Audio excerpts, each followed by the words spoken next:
रतलाम शहर जिला कांग्रेस कमेटी और कांग्रेस पार्षद दल के आह्वान पर नगर निगम का तालाबंदी एवं विशाल जंगी प्रदर्शन किया। रतलाम नगर निगम परिषद के 3 वर्ष पूरे होने पर नगर निगम में व्याप्त भ्रष्टाचार व अव्यवस्था एवं कांग्रेसी वार्ड पार्षदों के साथ निरंतर हो रहे भेदभाव के खिलाफ आज नगर निगम में रतलाम शहर कांग्रेस अध्यक्ष एवं नेता प्रतिपक्ष शांतिलाल वर्मा के नेतृत्व में नगर निगम का तालाबंदी एवं जंगी प्रदर्शन किया। रतलाम नगर निगम चुनाव हुए 3 वर्ष बीत गए हैं। चुनाव के समय महापौर द्वारा किए गए वादे अभी तक धरातल पर नहीं आने व जनता के साथ निरंतर संपत्ति कर जलकर व बाजार बैठक वसूली के साथ में अनेकों प्रकार से हो रही लूट एवं सीवरेज की गंदगी, नामांतरण, लीज वृद्धि, अनेक मूलभूत समस्याओं एवं कांग्रेस पार्षदों के वार्डों में विकास कार्यों में निरंतर हो रहे भेदभाव को आयुक्त एवं महापौर को निवेदन करने के बाद भी कोई परिवर्तन नहीं होने के बाद आज गुरुवार सुबह 11:30 बजे के लगभग नगर निगम में कांग्रेस पार्षद दल के साथ संगठन के पदाधिकारियों द्वारा बड़ी संख्या में शहर की जनता को एकत्रित कर नगर निगम मुख्य द्वार का तालाबंदी कर दिया गया व नगर निगम परिसर में निगम प्रशासन व महापौर का पुतला जलाया गया। उक्त संदर्भ में विभिन्न समस्याओं व कांग्रेस पार्षदों के वार्ड में विकास कार्य समान रूप से कराए जाने हेतु नगर निगम आयुक्त अनिल भाना को ज्ञापन सौंपा गया। ज्ञापन का वचन पूर्व महापौर विधायक श्री पारस दादा द्वारा किया गया। इस अवसर पर पूर्व शहर कांग्रेस अध्यक्ष विनोद मिश्रा, मामा महेंद्र कटारिया, वरिष्ठ कांग्रेस नेत्री यास्मीन शेरानी, जिला युवक कांग्रेस अध्यक्ष मयंक जाट, निगम उपनेता कमरुद्दीन कछुवाई, कांग्रेस पार्षद दल सचेतक आशा रावत, भावना पेमाल, नीलोफर खान, मीनाक्षी सेन, मनीषा व्यास, नासिर कुरैशी, सलीम बागवान, फखरुद्दीन मंसूरी, रजनीकांत व्यास, राजीव रावत, इंटक अध्यक्ष भावर सिंह चौहान, हितेश पेमाल, ब्लॉक अध्यक्ष बसंत पंड्या, वीरेंद्र सिंह, सोहेल काजी, युवक कांग्रेस अध्यक्ष सैयद जैदी, छात्र संगठन अध्यक्ष नीलेश शर्मा, अल्पसंख्यक प्रकोष्ठ अध्यक्ष महमूद खान, संगीता कानकरिया, सुजीत उपाध्याय, फैयाज मंसूरी, प्रदीप राठौर, मनोज पांडे, राजनाथ यादव, विशाल कंडारे, जगदीश अकोया आदि बड़ी संख्या में शहर कांग्रेस के नेता व कार्यकर्ताओं के साथ वार्डों के नागरिक उपस्थित हुए। हम सभी कांग्रेस जन रतलाम शहर कांग्रेस के अध्यक्ष और नेता प्रतिपक्ष माननीय शांतिलाल जी वर्मा जी के नेतृत्व में रतलाम शहर के अंदर जो नगर निगम की भाजपा सरकार के द्वारा भेदभावपूर्ण जो नीतियों का अपनाई जा रही है, जिसमें कांग्रेस के पार्षदों को परेशान किया जा रहा है। असल में वो कांग्रेस के पार्षदों को परेशान नहीं किया जा रहा है, वहां की जनता को परेशान किया जा रहा है। सम्मानित साथियों, मैं आपको इस धरना प्रदर्शन के माध्यम से बताना चाहता हूं कि आज की तारीख में जो भाजपा की सरकार है वो हर तरह से खराब हो चुकी है। उसने सिर्फ अपना और अपने साथियों का हित देखा है। ये भारतीय जनता पार्टी की सरकार को किसका आशीष प्राप्त है? आशीष का मतलब आप सब समझ गए होंगे, नगर निगम के सब कर्मचारी समझ गए होंगे, अधिकारी समझ गए होंगे, पार्षद समझ गए होंगे कि किसका आशीष प्राप्त है, किसके आशीष के द्वारा नगर निगम में काम होता है। अगर पार्षदों को आशीष का आशीर्वाद नहीं मिलता है तो उन पार्षदों का काम नहीं होता है, जैसे राम जी डोई ने अभी हमको बताया है। आज की पूरी नगर निगम सिर्फ एक व्यक्ति चला रहा है जिसको आशीष प्राप्त है। सम्मानित साथियों, हम हमेशा, मैं पूरे मीडिया बंधुओं के माध्यम से, सोशल मीडिया के माध्यम से आपसे कहना चाहता हूं कि हम पहले भी आप सभी के लिए, पूरे रतलाम की जनता के लिए खड़े हुए थे। चाहे वो बाजार बैठक वसूली हो, हमने बार बार बोला है कि उस समय मुख्यमंत्री धान मंडी आए थे और सब गरीबों से वादा करके गए थे कि जो भी ठेला गाड़ी वाले होंगे, जो भी मजदूर होंगे, जो भी गरीब होंगे, उससे किसी भी प्रकार का कोई भी पैसा नहीं लिया जाएगा। लेकिन 3 साल बाद इन्होंने इनकी मनमानी करके इन्होंने ये साबित कर दिया कि शिवराज सिंह जी चौहान हमेशा झूठ बोलते हैं और हमेशा गरीबों का शोषण करते हैं। इनको हमेशा, मेरी बात आज याद रखिएगा, 1.5 साल बाद चुनाव है, 1.5 साल बाद वापिस आपके चौखट पे आएंगे और आपको भगवान बनाकर पूजेंगे कि गरीब लोग आप हमको वोट दीजिए, हम आपके साथ रहेंगे, फिर बरगलाएंगे। लेकिन आज इस बार आपने इनकी नीयत के खोट को देख लिया है, किस प्रकार से 100 रुपए 200 रुपए पेनल्टी के नाम पे लेते हैं। कहते हैं लाडली बहना को 1500 रुपए देंगे, कहते हैं लाडली बहना को 1500 रुपए देंगे, लेकिन बहनाओं के पतियों से, बहनाओं के भाइयों से 100 रुपए के हिसाब से एक महीने की 3000 भी तो ले लेते हैं। आप ये समझिए इस बात को।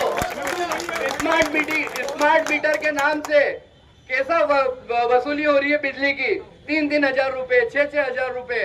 तो ये बहनों के भाइयों से, बहनों के पतियों से ही पैसा लिया जा रहा है। तो मेरी बहनों आप समझिए, ये लोग आपको दे रहे हैं तो आपसे, आपके पतियों से 2 गुना ले भी रहे हैं। इस बात को मान के चलिए। सम्मानित साथियों, सीवरेज के नाम पर हम यहाँ पर शुल्क देते हैं, लेकिन आप देखेंगे कि पानी के समय, बरसात के समय क्या स्थिति होती है। जो गंदा पानी आता है वो आपके घरों में ही आता है।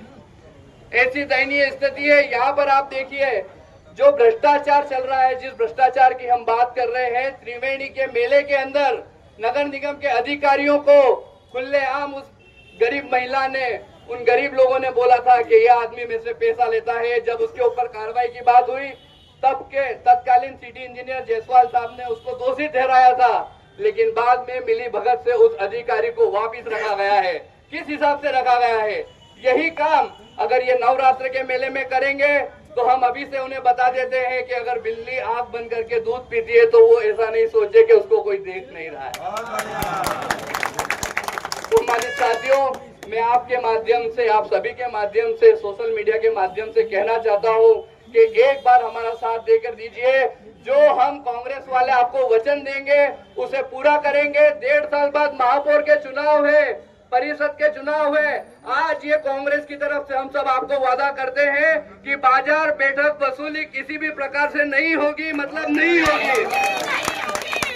सम्मानित साथियों, आपने मुझे सुना, बोलने का मौका दिया, उसके लिए बहुत बहुत धन्यवाद। बस एक बार आप हमारा साथ दीजिए, हम आपको बताएंगे। आपने 20 साल भाजपा का साथ दिया है, लेकिन जो भाजपा की भ्रष्ट सरकार थी उसमें आपने देखा है कि किस प्रकार से गरीबों का शोषण हुआ है। ये अटल जी की, वो भारतीय जनता पार्टी की सरकार नहीं है जो कहती थी कि अंत्योदय की योजना हम चलाएंगे। अंत्योदय का मतलब होता था कि पंक्ति में खड़ा रहने वाला अंतिम व्यक्ति, गरीब व्यक्ति, अति पिछड़ा व्यक्ति, जिसकी रक्षा हम करेंगे। आज की तारीख में उस गरीबों का सबसे बड़ा अगर जो शोषण होता है वो भारतीय जनता पार्टी की ये सरकार करती है। मैं आपको इस मंच के माध्यम से बताना चाहता हूँ कि जो स्वान है, कुत्तों के नाम पर आप सभी को बहुत जानकर आश्चर्यचकित होंगे। स्वान के नाम पर 3 बार इनके टेंडर निकले हैं और टेंडर में, एक टेंडर में 50 लाख रुपए का टेंडर निकला है, तो 3 बार के हिसाब से करोड़ों रुपए इन्होंने कुत्तों के बाजीकरण पर खर्चा कर लिए। और पूछा गया कि कुत्ते कितने हैं, तो बोलते हैं कि 2700 कुत्ते हैं। तो ये पैसा कहाँ गया? पैसा किसकी जेब में जा रहा है?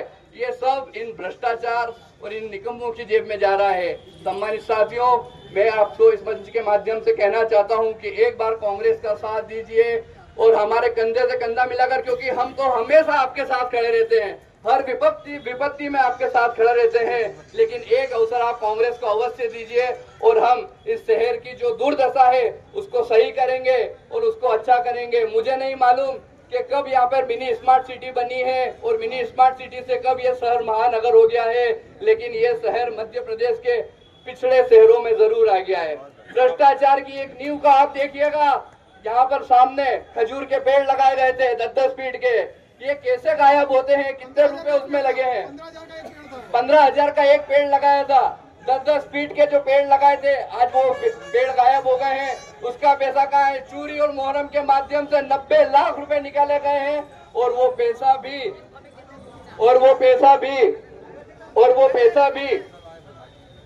यहाँ पर लोगों के पास जो मुर्री चोरम नहीं गई, उस मुर्री चोरम को भी बेच दिया है। पिछले 2 से 3 महीने के अंदर संबल कांड में जो बने हैं, इतने संबल कांड कभी नहीं बने हैं, इतना भ्रष्टाचार कभी नहीं हुआ है। वो संबल कांड को लेकर हमारे माननीय विधायक जी ने भी महापौर जी और सबको बुलाया था कि भैया कितना भ्रष्टाचार चल रहा है, उसकी और बातें हैं, वो सब आपको विस्तृत में बताएंगे।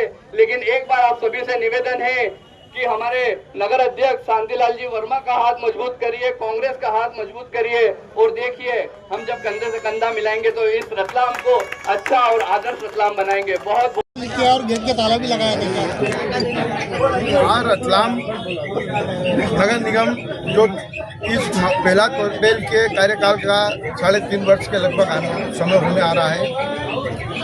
उनके द्वारा जो घोषणाएं की गई थी शहर के अंदर प्रतिदिन जल देने की, बेड़क वसूली बंद कर दी गई थी उनके कहने से, उनके माननीय शिवराज जी चौहान जो मुख्यमंत्री थे, और बोला था कि मैं भ्रष्टाचार मुक्त नगर निगम बनाऊंगा और शहर के एक अच्छा सुंदर शहर बनाऊंगा। उन चीज़ों को लेकर आज शहर कांग्रेस और हमारे कांग्रेस पार्षद दल द्वारा, और जो भेदभाव किया जा रहा है पार्षद कांग्रेस के पार्षदों के वार्डों में, उन चीज़ों को लेकर आज ये घेराव किया गया है और उनको उनकी चीज़ें याद दिलाई जाने के लिए आज ज्ञापन दिया है आयुक्तों को कि भाई महापौर ने जिस प्रकार से नगर निगम को एक भ्रष्टाचार का अड्डा बना दिया है, आम जनता का काम बिना पैसे लिए दिए हो नहीं रहे। नगर के अंदर जो पानी वितरण हो रहा है इतना गंदा कीड़े युक्त हो रहा है, पूरा शहर बीमार हो गया है, कोई सुनने वाला नहीं है। नगर का विधायक भी गायब है मंत्री बनकर, और जो सड़कें हैं शहर की इस प्रकार की टूटी फूटी सड़कें हो गई कि आम जनता को निकलना दुर्भर हो रहा है। पशु रोडों पे इतने आ गए हैं, आए दिन परेशान हो रहे हैं लोग, कुत्ते इतने काट रहे हैं। अभी अशोकनगर के अंदर एक कुत्ते के काटने से आदमी भी मर गया था, तब भी महापौर ने कोई सूद नहीं ली, ना उस परिवार से जाकर मिले। तो मेरा कहना है कि भाई आपको जब शहर की जनता ने जवाबदारी दी है तो आप लोगों को शहर का हित में काम करना है, ना कि यहाँ पे आपको भ्रष्टाचार कर। कमिश्नर महापौर समेत तमाम जनता भी अंदर की जनता भी परेशान हुई बाहर से। भाई हम जनता की आवाज़ उठाने के लिए आए हैं, कोई जनता ऐसी नहीं आई कि जिनको परेशानी आई हो, सब हमारे साथ में थे। सांकेतिक हड़ताल थी और गेट के ऊपर जो तालाबंदी वाली जो बात आई है, अधिकारी जो लापरवाह हो गए। हम नए आयुक्त आए हैं, उनको चार्ज पैसे मिले, 1.5-2 माह पूर्व हो चुका था, उनकी नियुक्ति पूर्ण रूप से 2 दिन पहले हुई है, तो उन्हें भी अवगत करा रहे हैं कि जो नगर निगम में भ्रष्टाचार हो रहा है उसके ऊपर आपको तत्काल रोक लगाना है, उन कर्मचारियों को चिन्हित करके वहाँ से उनके पदों से हटाना है, और जो पार्षदों के साथ भेदभाव हुआ है उनके वार्डों के अंदर आपको तत्काल दूसरे पार्षदों जो भाजपा के पार्षदों के कार्य हुए उन्हीं के अनुरूप उनके विकास कार्य कराएं, और जो गरीब बस्तियों के अंदर जो समस्या आ रही है उन समस्याओं को निराकरण करना है। आपके आनंद कॉलोनी वाली जो पुलिया का तोड़कर जो 6 महीने हो गए हैं तोड़ के काम चालू नहीं किया है। शहर की कई सड़कें हैं जिनके ठेके हो गए हैं, परंतु ठेकेदार काम चालू नहीं कर रहे हैं। उन सब चीजों को करानी जाती है। आज आपने तो सब कुछ किया है, अगर नहीं सुनवाई होती तो क्या करेंगे फिर आगे? या फिर वापस जन आंदोलन होगा, रोडों के ऊपर कांग्रेस निकलेगी और कड़े संघर्ष के साथ इनको कार्य कराने के लिए मजबूर किया जाएगा।